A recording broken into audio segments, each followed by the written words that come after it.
powerful infantry strike supported by tanks succeeds in breaking the enemy grouping into two parts.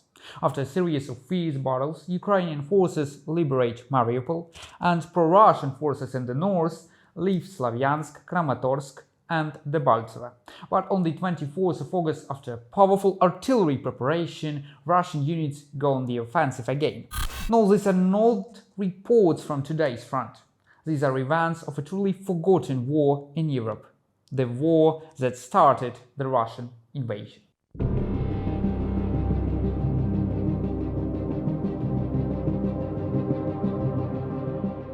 In 2013, Ukraine was on the verge of signing a much-anticipated association agreement with the European Union, but Ukraine's president, Viktor Yanukovych, suddenly performed a dramatic U-turn under extreme pressure from Moscow.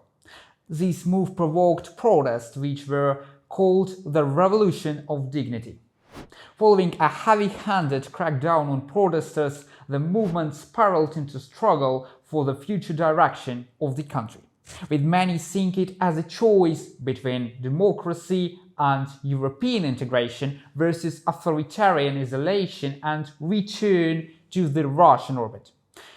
And that would be alright for many democracies. Protests are the order of the day, but Ukraine has a special position between East and West. And the political scientist Zbigniew Brzezinski once said, "The key point to bear in mind is that Russia cannot be in Europe without Ukraine also being in Europe, whereas Ukraine can be in Europe without Russia." During the 2014 protests, Ukraine finally chose the western path of development, which meant the loss of a huge sphere of influence on the European continent for Russia. Just that what the Kremlin tried to avoid, but unsuccessfully. The first blow came on the Crimean Peninsula. Here, the Russians rented a naval base in Sevastopol from Ukraine. With the central government divided in those days, conditions were more than favorable for a takeover of Crimea. In February, 20,000 people gathered at a rally in Sevastopol, with a population of 500,000, and elected a so-called people's mayor, Russian citizen Alexei Chaly. Despite the pro-Ukrainian stance of Crimean terrorists and many activists, it was not possible to disrupt the occupiers' plan. The so-called Green Man occupied all the state institutions on the peninsula and blocked Ukrainian military bases. Who could that be? Don't you know? But don't despair, Putin didn't know either for the first few days. Это были российские солдаты или нет? Это были местные силы самообороны. Having realized the impunity of their actions, the Green Man turned out to be Russian troops. Under such circumstances, the Russian authorities decided to hold a referendum, which was condemned by both the Constitutional Court of Ukraine and the United Nations Security Council. I wonder why. What could the result of this referendum have been? Surely such a dubious and contradictory event to the Constitution of Ukraine generated an active discourse in Crimea. Am I right? Shall I rate 97% for Russia? Rate 96.77 to not attract too much attention, товарищ. Хорошо. Outstanding move! But the international community did not appreciate it. On the 27th of March, the United Nations General Assembly adopted a resolution on the territorial integrity of Ukraine. The document was supported by 100 states, 58 abstained and 11 opposed.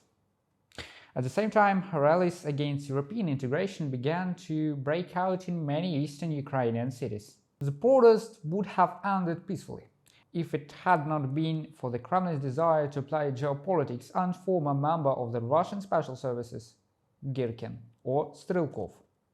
And practically, the flywheel of the war, which is still going on, was started by our unit. We messed things up, all of them. And from the very beginning, we began to fight seriously. In April 2014, Strelkov's armored group seized the district police station in Slovyansk. Then the separatists occupied Donetsk, Luhansk, Horlivka, Kramatorsk, and Mariupol. In mid-April, Kyiv proclaimed the start of an anti-terrorist operation, but no active action followed. At that time, Ukraine had very few combat-ready military units, often compensated for by volunteer battalions, one of which was the Azov Regiment. Petro Poroshenko, who was then elected president of Ukraine, presented a plan for a settlement in the Donbass. The president of Ukraine emphasized that he addressed the Donbass with peace, with the project of decentralization of power, with the guarantee of free use of the Russian language, and also with a firm intention not to divide Ukrainians into right and wrong, with respect for the specifics of the region. The initiative included disarmament, amnesty, providing a corridor for Russian mercenaries to leave, and early elections in Donbass. This project was supported by the United Nations, the European Union, and the OSCE, but it was ignored by the separatists. Russian authorities often like to appeal to their non-participation in the conflict, but there is an evidence against this. Of course, the Ukrainian lands of the Donbass are fertile, but it is hard to believe that the separatists were able to dig up more than 100 tanks and air defenses there. It is especially difficult when the leader of the self-proclaimed Donetsk People Republic says that since the beginning of the conflict they have received 30 tanks, 120 other armored vehicles, and 1,200 troops from across the Russian border. To cut off the separatist supplies, the Ukrainian armed forces attempt to cut them off from the border with Russia. The Kremlin then began to cover Ukrainian positions with artillery from its territory. Ukraine did not dare to respond as it could provoke a full-scale offensive. Kyiv's offensive was more successful in the central direction, where by mid-July 2014 it managed to liberate a number of settlements and the Azov Sea coast along with the city of Mariupol. By August, Ukrainian forces cut off the enemy's Donetsk grouping from the Lugansk grouping. This major success could have turned into victory, but on August 24, Ukraine's Independence Day, after heavy shelling, the separatists, supported by Russian cadre units, launched a counteroffensive. Pro-Russian forces were rapidly advancing from the border, but were hardly stopped near Mariupol. In September, a ceasefire and demarcation agreement was signed in the Belarusian capital, Minsk, but it turned out to be temporary.